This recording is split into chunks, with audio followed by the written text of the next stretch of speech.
మీరు చూస్తున్న ఈ ప్లేస్ ఎక్కడో తెలుసా?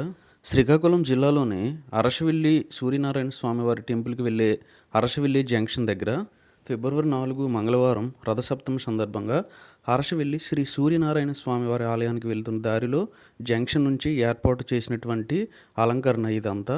ఈ జంక్షన్‌కి ఎడమవైపుగా చాలా పెద్దది రథచక్రం ఏర్పాటు చేశారు. చాలా బావుంది ఇది. ఇక్కడ చాలామంది ఆగి మరీ ఫోటోస్ తీసుకొని వెళ్తున్నారు. చూపర్లకు చాలా ఆనందంగా ఉంది.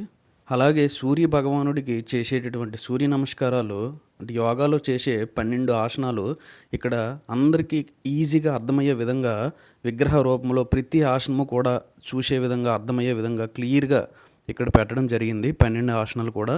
ఇది కూడా చాలా బావుంది. ఈ సూర్య నమస్కారాల ద్వారా వచ్చేటటువంటి ఆరోగ్యము ఎంత ప్రధానమో ప్రజలకు ఈజీగా అర్థమయ్యే విధంగా ఉంది ఇక్కడ ఆసనాలైతే. ఇంకా ఆలయ చరిత్రలోకెళ్తే మన దేశంలోని కోనార్క్ తర్వాత శ్రీకాకుళం అరసవిల్లిలో మాత్రమే ఉంది శ్రీ సూర్యనారాయణ స్వామివారి దేవాలయం.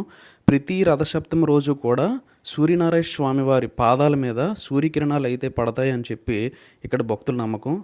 తండోలుగా భక్తులందరూ కూడా రథసప్తమి ఉదయం నుంచే వేకుజాము నుంచే ఇక్కడ దర్శనానికి అయితే వెళ్తారు. మరి మీరు అరసవిల్లి సూర్యనారాయణ స్వామివారిని దర్శించారో లేదో కామెంట్ చేయండి. మన వీడియో నచ్చితే లైక్ అండ్ సబ్స్క్రైబ్ చేసుకోండి.